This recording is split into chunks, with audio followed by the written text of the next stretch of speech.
Today we're going to talk about rhetoric, particularly as it applies to writing. We have read several arguments. We have written our own arguments. We have planned for debate. So this is just the next step to continue our exploration of argument. So what is rhetoric? Well, first off, rhetoric is the art of speaking or writing effectively. It's your style. It's how you do it, essentially.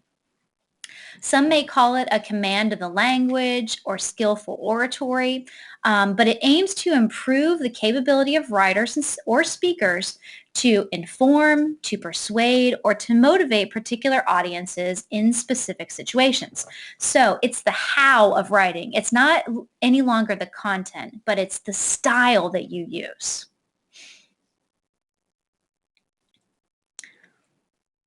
Okay, so our lesson objective is to teach you how to do the kind of thinking that is necessary for rhetorical analysis.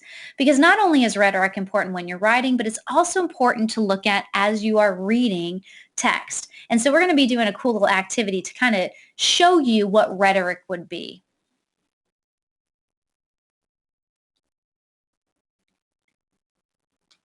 It is rather abstract thinking, so you need to again separate the content part, aka what's being said, from how it is being said, its style, okay, or rhetorical analysis. So again, just think of it as you have been working with content, now you're going to be working with the how you are sharing the content.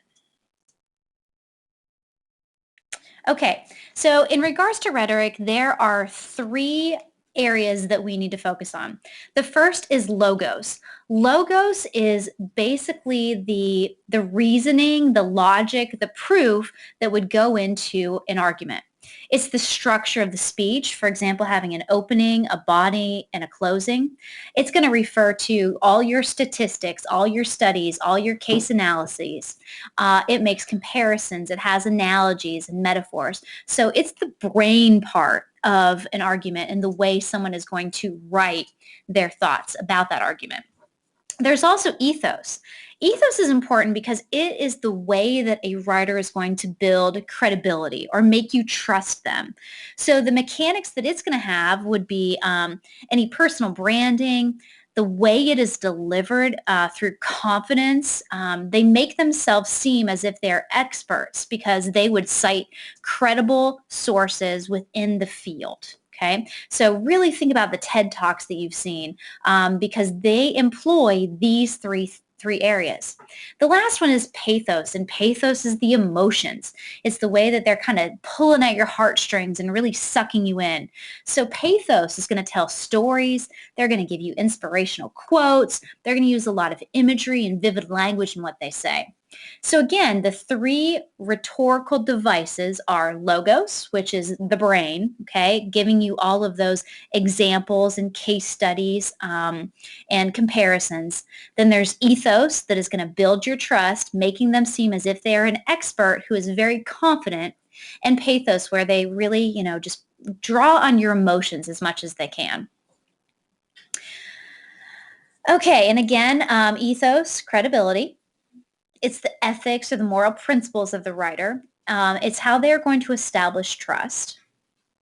Pathos is that emotional appeal that's going to persuade you by just really trying to suck you in by pulling at your heartstrings. It makes you feel pity towards the person who is presenting. It also can inspire anger. So anything that's going to really elicit an emotion from you is pathos. Logos again, appealing to your logic, trying to convince you using reason, citing those facts, statistics, historical and literary analogies, and citing certain authorities on the subject. There is another called kairos, and kairos is actually the call to action that would come at the very end of, someone's argument or their speech. And those are words that are expressing urgency, saying, we must do this now because if we don't, this will happen. Kairos, if we interpret it, the Greek actually means the opportune time, meaning we got to act now. Words are used to appeal to the audience that we've got to take some kind of action and it has to happen immediately. So, in your writing, I want you to think of it as if it were an article of clothing. So that would be thinking about the fabric that we're going to use, how it falls, how it's folded. If we turn it inside out, looking at the seams it has and the way it's been put together, or trying to see if it would stay together. Understanding what the eye is drawn to through the details and the decorations that are on the piece of clothing. So you can think about all those things as if they are rhetoric. So compare clothes to rhetoric. Does it have logos, pathos, and ethos? Okay. Doing all those things, we're going to look at the parts and processes of how a garment is made, a piece of clothing, and we would use technical language, such as the type of material that's been used, whether it's silk or rayon, or if it has buttons, or if it has zippers. All of those things would, be what makes that piece of clothing itself and how it's been constructed. The same thing is going to happen with rhetoric. It's going to have those technical pieces that go along with it. So when we think about style gives rhetoric its like dye quality. Okay, so it makes it blue, or it makes it yellow, or it makes it green. Those certain elements are called diction and syntax, and we're going to talk more about those in detail in a little bit. But diction, syntax, tone, connotation, figurative language, all of those things are going to help with expressing someone's attitude towards what their subject is. And when they're, doing the how of writing, the rhetoric, they consider all of those things as the pieces that go into it. Diction, mostly formal or informal. Is the diction going to be scientific, scholarly, conversational? And if it is conversational, is it colloquial or slang? So when we're thinking about a writer's style, that diction is going to be, very important to the rhetoric they're trying to express. Again, some other things to look at are the sentences going to be long, or are they short? Are sentences meandering, kind of like as if they are going off topic, or are they very terse and to the point?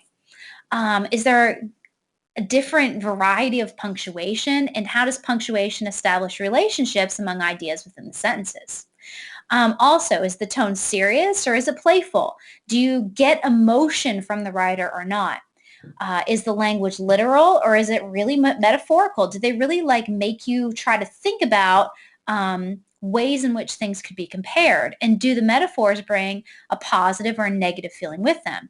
So all of these things go into a writer's style. And when we're doing a rhetorical analysis, these are all the types of things that we're going to be considering.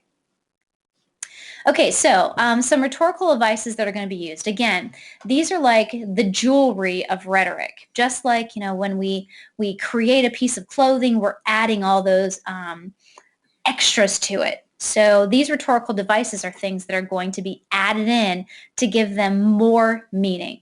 Metonyms, anaphora.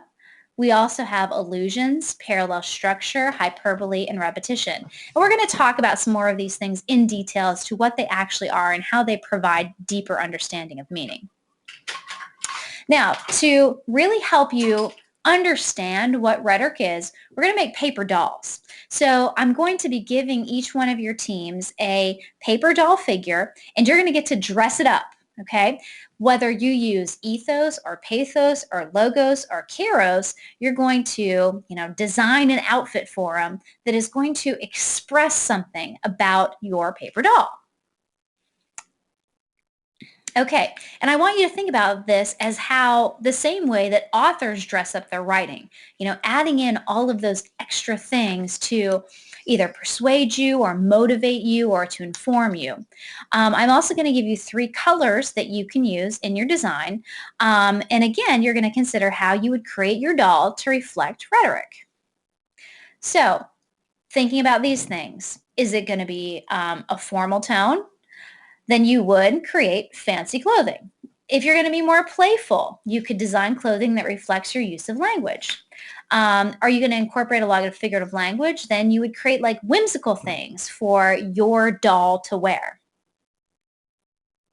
And then after you've dressed your doll, it's time to add in those extra embellishments, all those rhetorical advices that are going to be found in the glossary that I'm going to give you. So those are the things that I talked about earlier. And you're going to do what you can to, add those little extras, add those embellishments, and find a way to label or identify the rhetorical device you're using when you are creating your doll. Finally, you're going to label your paper doll using the following terms. Where do we see ethos on your doll? Where do we see pathos? Where do we see logos? And where do we see kairos? You can either create a rhetorical triangle around your doll or create your own display. And you can even give your doll a name to express what you're trying to say about your doll.